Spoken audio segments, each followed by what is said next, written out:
हाँ, स्टार्ट कीजिए मैडम। नमस्कार बच्चों। मैं सरोज चौधरी गोरेगांव पहाड़ी से आप सभी का हार्दिक स्वागत करती हूँ। बच्चों, man is combination of thoughts. बच्चों, इंसान जो होता है वो बहुत ही चिंतनशील प्राणी होता है।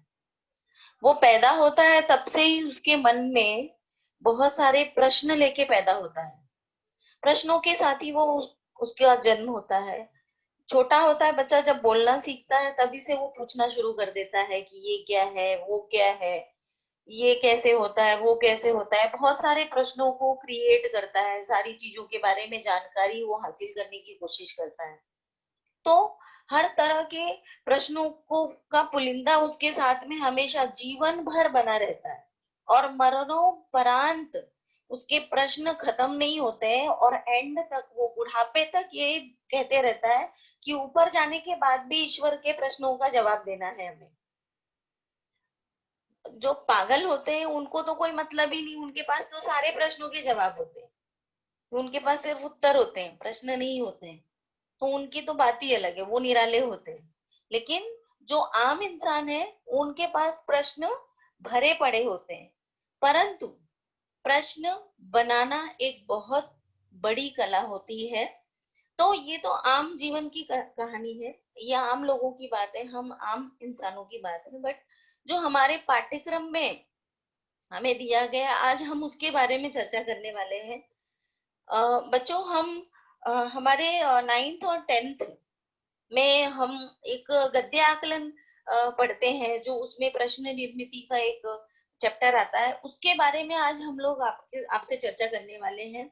मेरी ये पूरी भरसक कोशिश रहेगी कि आप लोगों को मैं इतना विश्वास दिला सकूं कि आप 4 के 4 अंक प्राप्त कर सके। उसमें छोटी छोटी गलतियां आप लोग करते हैं जिसकी वजह से आप लोग वो 4 अंक पूरी तरह से गंवा बैठते हैं। हम सबको बहुत इजी लगता है कि नहीं, इसमें प्रश्न ही तैयार करने हैं, प्रश्न तैयार करना तो बहुत इजी है, बाएं हाथ का काम है, आराम से हम कर लेंगे, उसमें कोई दिक्कत की बात नहीं है। परंतु हम उसमें थोड़ी थोड़ी सिली मिस्टेक्स के कारण हम अपने अंक जो है गंवा बैठते हैं। और उसको आज हम हमारे इस लेसन के माध्यम से हम उसको सीखेंगे कि हम उसमें कौन सी ऐसी गलतियां करते हैं और उन गलतियों को किस तरह से सुधारा जाए, वो आज हम इस लेसन में सीखने वाले हैं। बच्चों, आप लोग ध्यान पूर्वक आप लोग इस सेशन को देखेंगे तो एंड में आप लोग खुद ही अपने आप में इतने कॉन्फिडेंट हो जाएंगे कि हम अपने आप इस 4 अंक को किस तरह से प्राप्त कर लेंगे। रचना विभाग में हमारा एक उपयोजित रचना विभाग को ही उपयोजित लेखन कहा जाता है। उसके अंदर हमारा गद्य आकलन का एक प्रश्न होता है, उसमें प्रश्न निर्मिति एक हमारा गद्य आकलन होता है। उसमें एक 80 से 100 शब्दों का एक गद्य विभाग दिया होता है, जिसको कहते हैं पैसेज दिया होता है, परिच्छेद दिया होता है। उसको हमें पढ़ना होता है, बहुत ध्यान पूर्वक पढ़ना होता है। और उसको पढ़कर हमें उसमें प्रश्न निर्माण करने होते हैं। उसके ऊपर लिखा होता है कि गद्य विभाग को पढ़कर उससे ऐसे 4 प्रश्नों का निर्माण कीजिए जिसके उत्तर एक एक वाक्य के आए, वो भी गद्यांश में से हों। हम देखेंगे कि हमारे पाठ्यक्रम में केवल ये प्रश्न कक्षा 9वीं और 10वीं के पाठ्यक्रम में ये प्रश्न पूछा जाता है। और अगर आप प्रश्न पत्र उठाकर देखेंगे तो उसमें प्रश्न क्रमांक 5 का दूसरा प्रश्न ये रहता है, और ये अनिवार्य प्रश्न होता है बच्चों। और ये इसमें प्रश्न में 4 प्रश्न ही बनाने होते हैं और इसके लिए 4 अंक निर्धारित होते हैं। अब हम देखेंगे कि प्रश्न कैसे होने चाहिए, किस तरह के प्रश्न बनाने चाहिए। हम लोग प्रश्न किसी भी प्रकार के बना देते हैं क्योंकि हमें इसकी जानकारी नहीं है। हम पूरी तरह से इसके बारे में अनभिज्ञ होते हैं।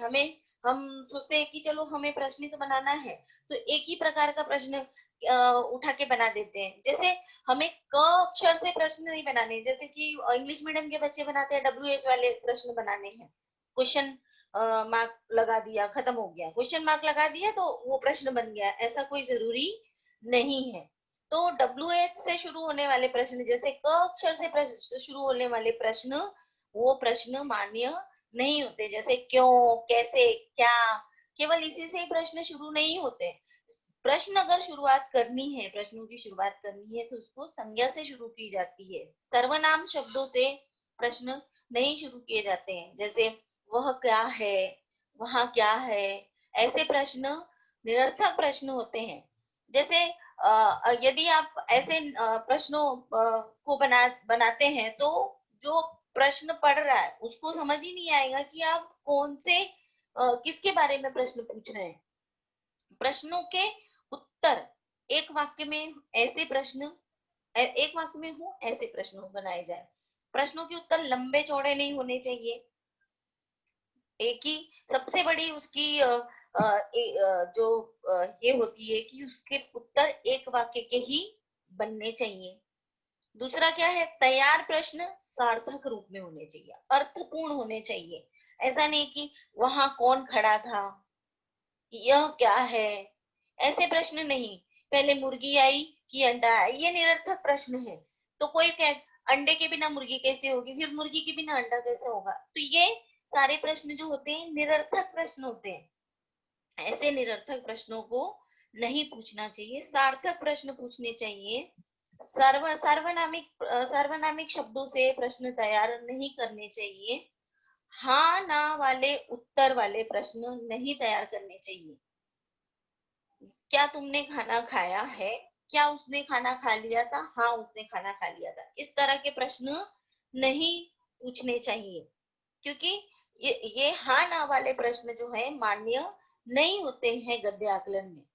प्रश्नों के उत्तर दिए गए गद्यांश में हो। जो भी आप प्रश्न पूछ रहे हैं, प्रश्न बना रहे हैं, उसके उत्तर गद्यांश के अंदर हो। बाहर के कुछ भी प्रश्न, अपने मन गढ़ंत प्रश्न नहीं आने चाहिए। प्रश्न के अंत में, और एक सबसे बड़ा जो है अनिवार्य बात यह है कि प्रश्न के अंत में प्रश्न चिन्ह लगाना अत्यावश्यक है। प्रश्न रचना पूरे गद्यांश पर होनी चाहिए। बच्चों, आप लोग गलतियां कहाँ करते हो? आप क्या करते हो कि लाइन टू लाइन प्रश्न बनाने की कोशिश करते हो। अब आपका गद्यांश जो है 80 से 100 शब्दों का है, तो आप क्या जो अगर आपकी गद्यांश 20 लाइन की है, तो क्या 20 प्रश्न बनाओगे? नहीं। तो आप कहीं से भी प्रश्न बना सकते हो, पूरे गद्यांश पर प्रश्न बना सकते हो, लेकिन उसका एक ही पर्याय है कि आप आपके उत्तर जो है एक वाक्य के आने चाहिए। और सबसे ध्यान देने वाली बात यह है कि बच्चे सबसे बड़ी गलती कहाँ करते हैं जाके।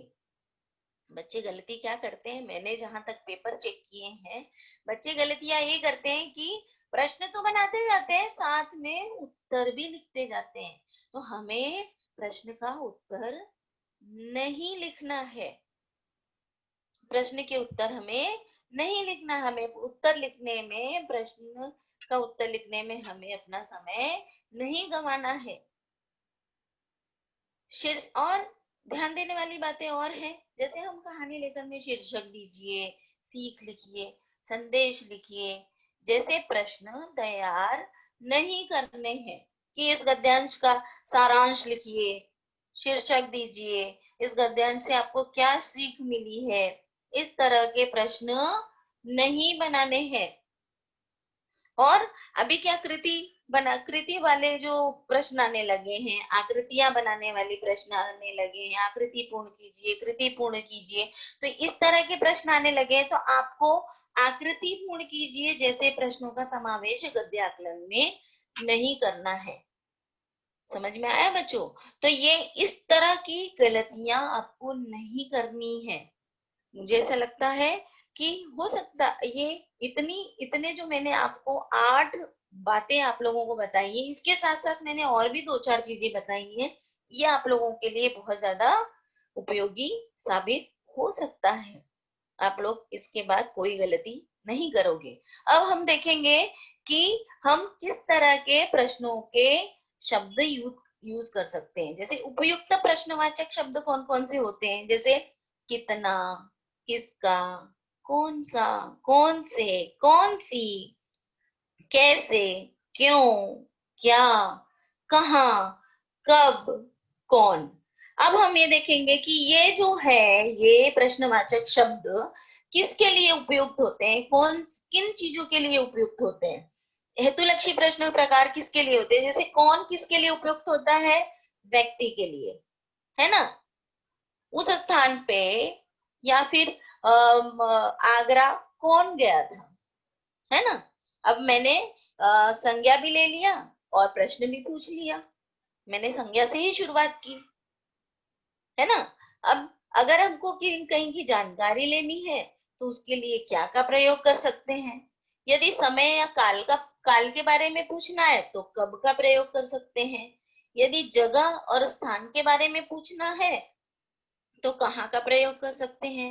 यदि हमें उद्देश्य के बारे में पूछना है तो क्यों का प्रयोग कर सकते हैं, कि राम दिल्ली क्यों गया था। यदि स्वरूप या पद्धति के बारे में पूछना है तो कैसे वाला प्रश्न पूछ सकते हैं। या चुनाव के बारे में पूछना है तो कौन सा प्रयोग कर सकते हैं।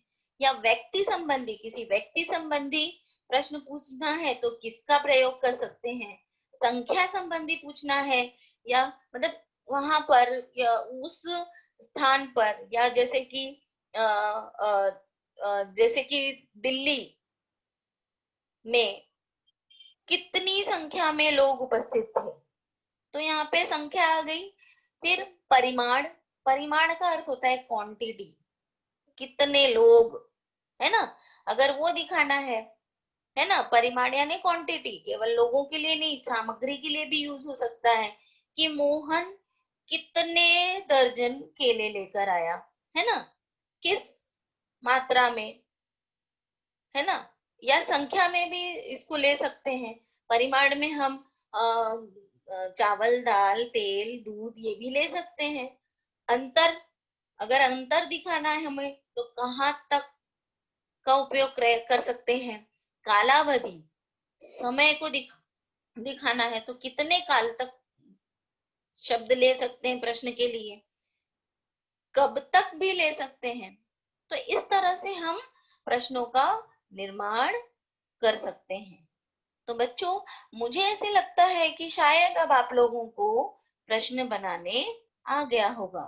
तो अब हम एक उदाहरण देखेंगे कि प्रश्न कैसे तैयार कर सकते हैं, और मुझे ऐसा लगता है कि अब आप लोगों को आसान हो गया होगा।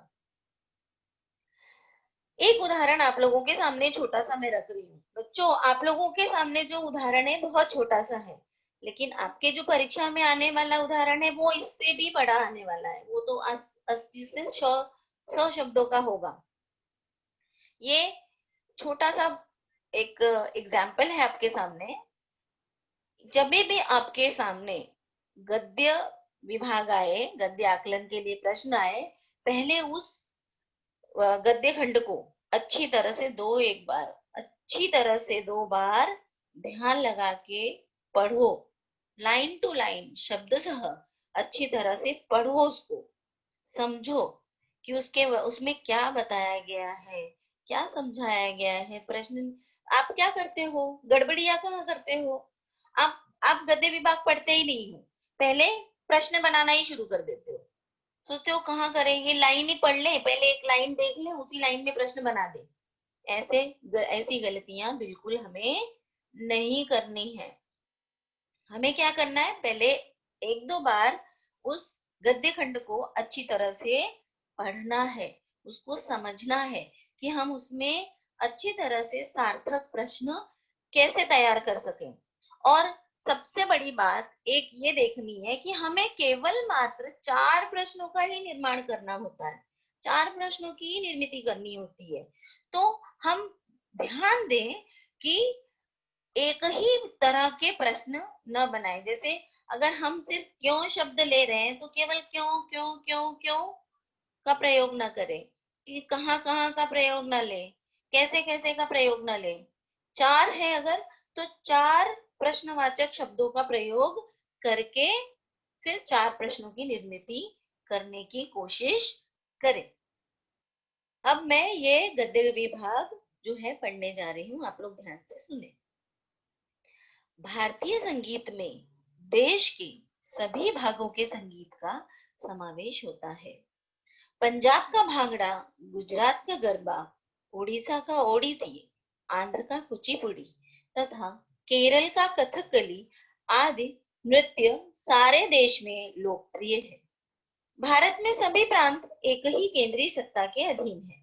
सारे देश का एक संविधान, एक कानून, एक राष्ट्र ध्वज तथा एक राष्ट्र गीत है। भारतीय सेना में सभी प्रांतों के सैनिक हैं। क्रिकेट, फुटबॉल जैसे खेलों की राष्ट्रीय टीम में अलग अलग प्रांतों के खिलाड़ी चुने जाते हैं। अब मैंने इसको पढ़ लिया। अब इसमें हम प्रश्न बनाएंगे। इसमें मैंने 4 प्रश्न बनाए हैं। अब पहला प्रश्न बनाया है मैंने, पंजाब के लोक नृत्य का नाम लिखिए। अब आप बोलेंगे मिस आपने यहाँ पे तो क्वेश्चन मार्क लगाया ही नहीं है, लेकिन फिर भी ये टाइप ऑफ क्वेश्चन है। पंजाब के लोक नृत्य का नाम लिखिए। देखिए सारे प्रश्न मेरे किससे शुरू हुए हैं? किससे शुरू हुए हैं? संज्ञा रूप वाले शब्दों से, संज्ञा शब्दों से शुरू हुए। पंजाब के लोक नृत्य का नाम लिखिए। कथकली कहाँ का लोक नृत्य है? अगर हम इसका उत्तर निकालने जाएंगे तो एक वाक्य के उत्तर निकलेंगे। पंजाब के लोक नृत्य का नाम लिखिए। पंजाब के लोक नृत्य का नाम क्या है? पंजाब के लोक नृत्य का नाम क्या है? भांगड़ा। पंजाब के लोक नृत्य का नाम भांगड़ा है। कथकली कहाँ का लोक नृत्य है? कथकली कथकली कहाँ का लोक नृत्य है? ऐसे अगर हम प्रश्न एक प्रश्न निकालने जाएंगे तो हमको सारे प्रश्नों के उत्तर एक एक वाक्य में इसमें मिल जाएंगे। भारत के सभी प्रांत किसके अधीन है?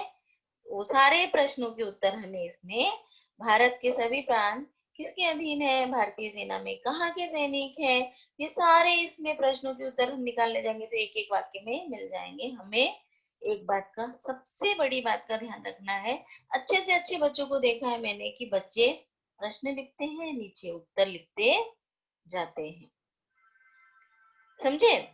उसके बाद हम, अब मैंने आप लोगों के लिए एक गृह कार्य बनाया है। आप लोग उसका एक स्क्रीनशॉट ले लीजिए और उसकी प्रैक्टिस कीजिए। गृह कार्य है, इसी तरह का आपको एक एग्जाम में भी आता है। इससे भी बड़े पैसेजेस आते हैं। ये तो आपके लिए छोटा सा एक गृह कार्य बनाया है मैंने, लिख लेंगे जो स्क्रीनशॉट नहीं ले सकते। निम्नलिखित गद्यांश में पढ़कर ऐसे 4 प्रश्न तैयार कीजिए जिनके उत्तर गद्यांश में एक एक वाक्य में हो। इसे आप अच्छी तरह से लिख लीजिए या स्क्रीनशॉट ले लीजिए और इसका आप अच्छी तरह से इसका होमवर्क कीजिए और प्रैक्टिस कीजिए।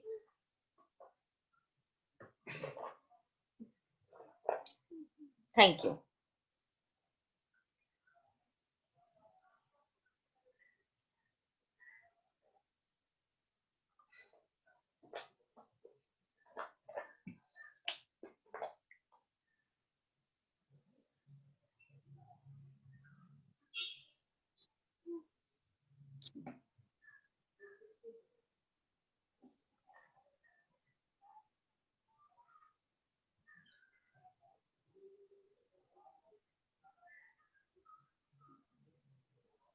यस, किसी को यदि कोई इसमें समस्या हो तो पूछ सकता है मुझसे।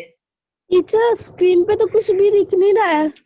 आपने बोला ना स्क्रीनशॉट लेने को, वो गृह कार्य कुछ दिख नहीं रहा है स्क्रीन पे, बस आप दिख रही हो। अच्छा, मैंने नहीं उसको हटा दिया, सॉरी। मैंने देती हूँ अभी।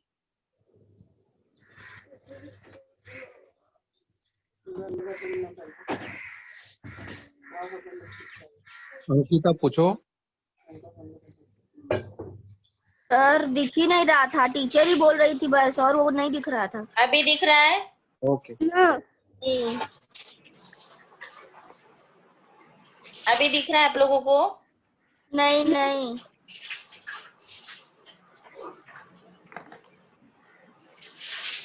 श्वेता पूछो। वही।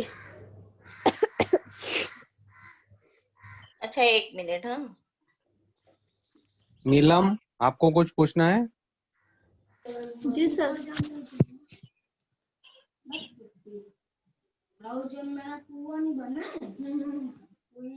Hello teacher. हाँ बोलिए। हाँ अभी टीचर दिख पेपर में इसी क्वेश्चन पूछने को आया तो आप सिर्फ हम लोग को क्वेश्चन ही बनाना रहेगा या फिर हाँ उसका सिर्फ प्रश्न बनाने होंगे, प्रश्न के अलावा कुछ नहीं बनाना है, उत्तर बिल्कुल नहीं लिखना है। Okay teacher. हाँ खुशबू पूछो। दिखा आप लोगों को? मुझे सर ये स्क्रीन नहीं दिख रही थी, बस यही बोलना था। ओके ठीक है। अभी दिखा आप लोगों को? Yes teacher.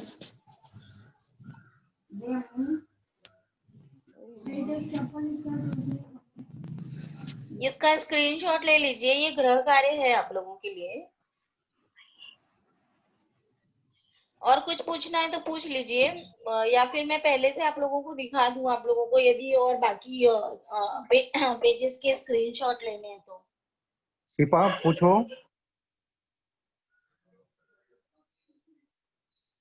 शिपा अपना माइक ऑन करो।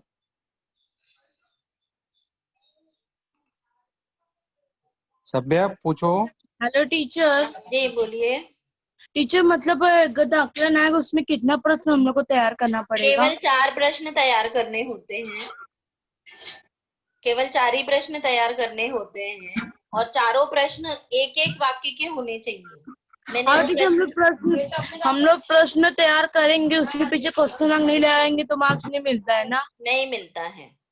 क्वेश्चन मार्क लगाना बहुत जरूरी है, वही मैं आप लोगों को तब से समझा रही हूँ। क्वेश्चन का जो क्वेश्चन मार्क लगाना बहुत ज्यादा जरूरी है। थैंक यू हाँ टीचर। सचिन गुड पूछो। Good morning teacher. Yes good morning. Teacher ये पूछना था कि मतलब 4 प्रश्न से ज्यादा नहीं बना सकते मतलब? नहीं, 4 अंक हैं तो सिर्फ 4 ही प्रश्न बनाने हैं ना, उससे ज्यादा बना के क्यों अपना टाइम वेस्ट करना है आपको? टीचर एक रॉन्ग जाएगा मतलब दूसरा तो सही जाएगा, ऐसा? क्यों ऐसे होगा? आप सार्थक 4 प्रश्न ही तैयार करो ना। आपको अपने ऊपर कॉन्फिडेंस रहना चाहिए। आपको यस। मैं ये दे रही हूँ ना, इसके स्क्रीनशॉट्स ले लीजिए कि किस टाइप के प्रश्न होने चाहिए। उपयुक्त प्रश्नवाचक शब्द देखिए, आपके सामने दिख रहे होंगे। यस टीचर, थैंक ये यू टीचर। देखिए, दिख रहे हैं कि किस चीज के लिए किस तरह के प्रश्न, किन बातों के लिए किस तरह के प्रश्नवाचक शब्दों का प्रयोग किया जा सकता है। तो उनको अपने ध्यान में रखिए और सार्थक प्रश्नों का तैयार कीजिए। क्यों इस तरह हाँ का करना? तो इसका मतलब आप कॉन्फिडेंस अपना लूज कर रहे हो। श्वेता कॉन्फिडेंस पूछो। लूज मत करो अपना।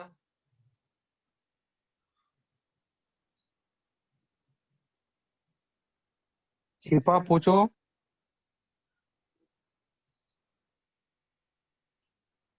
अंकिता पूछो।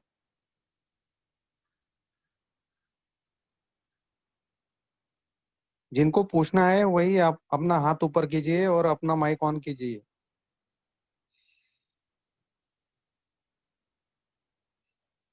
हाँ सुहाना पूछो। Hello teacher. हाँ बोलो। टीचर मुझे ना जो लेटर आता है ना, तो वो लेटर जो लिख के आता है, मतलब किसको क्या लिखना है वो नहीं समझ में आता है। डायरेक्ट लिख के आता है ना, एक साथ सबके नाम, तो वो नहीं समझ में आता है। लेटर? हाँ। लेटर क्यों पूछ रहे हो बेटा? हम लोग गद्य आकलन पढ़ रहे हैं। अच्छा आप ठीक है। पत्र की बात कर रहे हो? पत्र समझना है आपको। हाँ टीचर। पत्र में पहला जो होता है, 2 साथ में रहते हैं, एक लड़का और एक लड़की का नाम रहता है। तो आप लड़की हो तो लड़की का नाम लिखो, लड़का है तो लड़के का नाम लिखिएगा, सिंपल। Hello teacher. हाँ बोलो। टीचर मैं पूछूं क्या? क्या बोल रही हूँ? सुनाई नहीं दे रहा है, बोलो ठीक से। टीचर मैं आपसे एक प्रश्न पूछ रही हूँ। पूछो ना, पूछो। टीचर मेरे को वो आंसर नहीं मालूम है, आपसे पूछूं क्या? पूछो, आंसर क्या? टीचर वो बहुवचन है, पत्रकार का क्या लिखेंगे? पत्र का क्या लिखेंगे? पत्र लिखेंगे। बहुवचन है तो। पत्र। और कहानी का? कहानी का, हाँ बहुवचन में कहानियां। कहानियां। Thank you teacher. क्या प्रश्न पूछ रहे? इससे गद्य आकलन से संबंधित कोई प्रश्न है तो पूछिए। ठीक है मैडम, कंटिन्यू कीजिए। जी, इससे इससे संबंधित कोई प्रश्न है तो पूछिए। और मैं आप लोगों से यही कहना चाहती हूँ कि ये जो मैंने आप लोगों के सामने रखा हुआ है हेतुलक्षी प्रश्न के प्रकार, तो ये जानकारी मैंने दी है कि ये जो किन चीजों के लिए, किन बातों के लिए किस तरह के प्रश्न प्रकार का उपयोग कर सकते हैं हम, इनको, इसका आप एक स्क्रीनशॉट ले लीजिए और इसको मन मस्तिष्क में बिठा लीजिए कि, और गद्य आकलन का जब भी प्रश्न आए आप उस गद्य खंड को अच्छी तरह से 2-3 बार पढ़ो और पढ़कर उसको समझो और उसके बाद में उस तरह के प्रश्न तैयार करो, सार्थक प्रश्न तैयार करो। और बिल्कुल कंफ्यूज मत हो कि नहीं ये नहीं, ये वो नहीं, वो नहीं, वो मैं 4 के जगह पे 8 तैयार कर दूं, एक गलत होगा तो दूसरा सही हो जाएगा, बिल्कुल नहीं। ठीक है। इसके बाद आपको एक मैंने ये भी बताया था, ये उदाहरण। इसके बाद ये आपका ये गृह कार्य था, ये गृह कार्य स्क्रीनशॉट ले लीजिए और जो पिछले बार जो मैंने दिया था कि किस तरह के प्रश्न तैयार करने चाहिए उसको ध्यान में रखते हुए इस गद्य खंड को पढ़िए और इस पर प्रश्न तैयार कीजिए, केवल मात्र 4। Hello teacher, good morning. Yes, good morning teacher, hmm. Teacher कितना मात्रा में इसका कैसे प्रश्न हम बनाएंगे, परिमाण वाला? परिमाण यानी क्वांटिटी। अगर कोई बोल दे कि मोहन दुकान से कितने किलो चावल लेकर आया, है ना, अगर गद्यांश में इस तरह के प्रश्न आ जाए, इस तरह का कोई लाइन हो कि मोहन दुकान से 10 किलो चावल खरीदने गया था, तो हम क्या लिखेंगे? मोहन दुकान से कितने किलो चावल खरीदने गया था, ऐसा प्रश्न तैयार कर सकते हैं ना। Yes teacher, thank you. Okay. Hello miss, हाँ बोलिए। अगर हमारा प्रश्न सर्वनाम से स्टार्ट होगा तो वो रॉन्ग जाएगा। रॉन्ग जाएगा, क्योंकि वो किसी को समझ ही नहीं आएगा कि आप किसके लिए प्रश्न पूछ रहे हो। इस तरह का प्रश्न निरर्थक प्रश्न हो जाएगा, वो किसी को समझेगा ही नहीं कि आप पूछ क्या रहे हो। अगर हम आम चर्चा में बात करते हैं घर पे, वहां कौन खड़ा है, तो वो समझ में आ जाता है। लेकिन अगर हम कहीं पे प्रश्न तैयार कर रहे हैं तो वो कोई और पढ़ने वाला है, वो कोई और समझने वाला है, उसके कुछ नियम होते हैं, कायदे होते हैं, तो उसमें ये नहीं बैठता है। तो सार्वनामिक शब्दों से हम प्रश्न नहीं तैयार करेंगे, एक बात। दूसरी बात, जो क शब्द से प्रश्न तैयार होते हैं, क्या, कौन, कैसे, ऐसे प्रश्नवाचक शब्दों से हम लोग प्रश्न तैयार नहीं करेंगे। तीसरी बात, हम लोग ऐसे प्रश्न नहीं तैयार करेंगे जिसके उत्तर हाँ ना में आए। समझ आई बात? रामाशीष,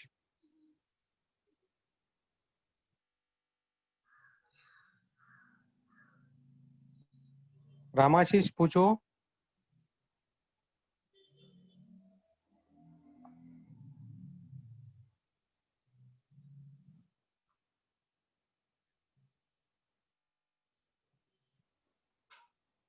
पूछिए, और किसी को कुछ पूछना है तो। और किसी को कुछ सवाल पूछना है तो आप लोग पूछ सकते हो।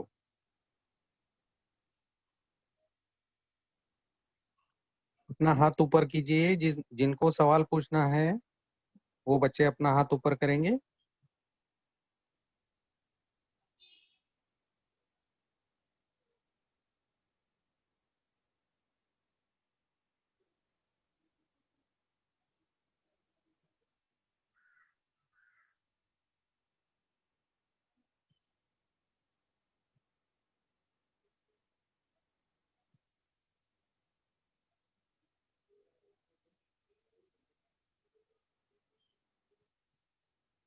हाँ सुजीत पूछो।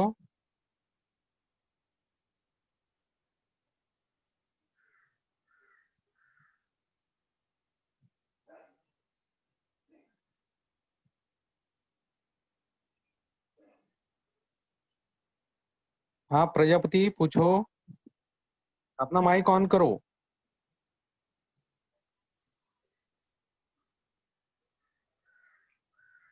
पूछो। हाँ ज्योति पूछो,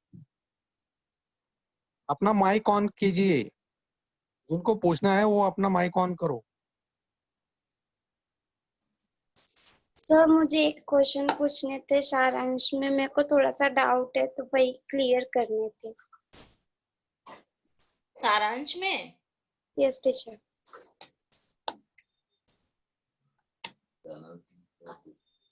क्या पूछो? सारांश में मुझे थोड़ा सा डाउट था तो वही डाउट क्लियर करने थे। पूछो। वो जो पहला डेट डालते उसमें तो नहीं डालेंगे चलेगा? अब सारांश की बात नहीं कर रही हो बेटा, अब वृत्तांत की बात कर रही हो। अभी लेकिन मैडम ने जो पढ़ाया अभी सभी मैंने बच्चे जो ध्यान- पढ़ाया है वो मैंने पढ़ाया है आपको गद्य आकलन। आप उससे संबंधित टीचर पूछो। वृत्तांत लेखन कल हो चुका है 7 बजे 8 बजे 7 तारीख को। लेकिन टीचर वो मुझे उसमें थोड़ा सा डाउट है। तो उसमें लेकिन मैं आपको बता दूं डेट लिखना अनिवार्य होता है, कंपलसरी होता है। विदाउट डेट आपका वृत्तांत लेखन रॉन्ग जाएगा। ओके जाहिद जाहिद पूछो, यस, और किसी को पूछना है पूछिए। जाहिद पूछो, अपना माइक ऑन करो।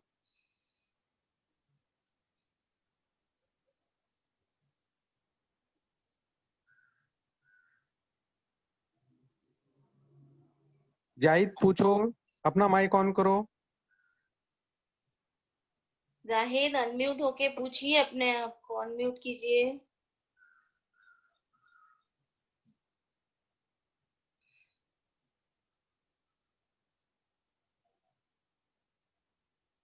जाहिद अपना माइक ऑन करो।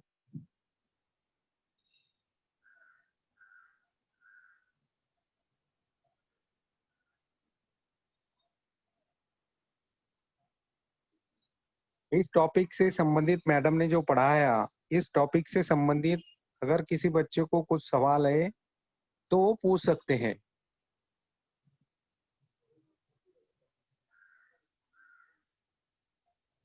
ये जो टॉपिक है बच्चों, ये बहुत इजी है और ये अक्सर स्कूल में छूट जाता है।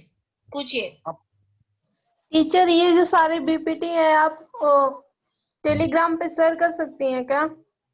हाँ, और कल की भी बीपीटी टीचर? कल की मेरे पास नहीं है बेटा।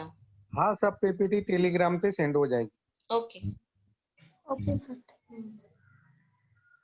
ये छूट जाता है। इसमें छोटे छोटे तथ्य हैं, प्रश्न बनाना बहुत बड़ी बात नहीं है, लेकिन छोटे छोटे जो पॉइंट्स हैं, छोटे छोटे सिली मिस्टेक्स जो बच्चे करते हैं, उसकी वजह से वो अपने मार्क्स लूज कर देते हैं। वो मार्क्स आप लोग अपने न छोड़े, इसके लिए ये आप लोगों के लिए सेशन रखा गया है। समझ में आई बात? एक एक मार्क आप लोगों के लिए बहुत जरूरी है, स्पेशली 10th स्टैंडर्ड के लिए।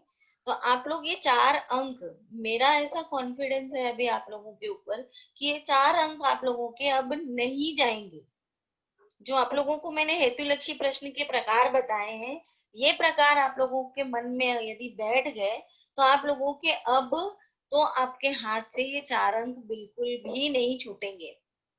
और बच्चों, जो 14 अंक का व्याकरण खंड है और जो 26 अंक का उपयोजित लेखन खंड है, इसको बिल्कुल भी आप लोग अपने मन से बिल्कुल भी हटाना मत, इस पे कोताही मत करना। इसको बहुत ही सीरियसली पढ़ो, चाहे वो वृत्तांत लेखन हो, चाहे विज्ञापन हो, चाहे गद्य आकलन हो, चाहे पत्र लेखन हो, चाहे निबंध लेखन हो। ओके, एक एक मार्क आप लोगों के लिए बहुत ज्यादा जरूरी है। अब यदि और कुछ पूछना है तो पूछिए।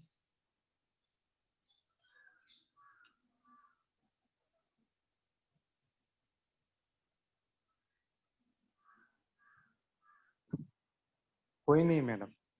जी कंप्लीट हो गया मैडम आपका? जी, कंप्लीट हो गया सर। ओके।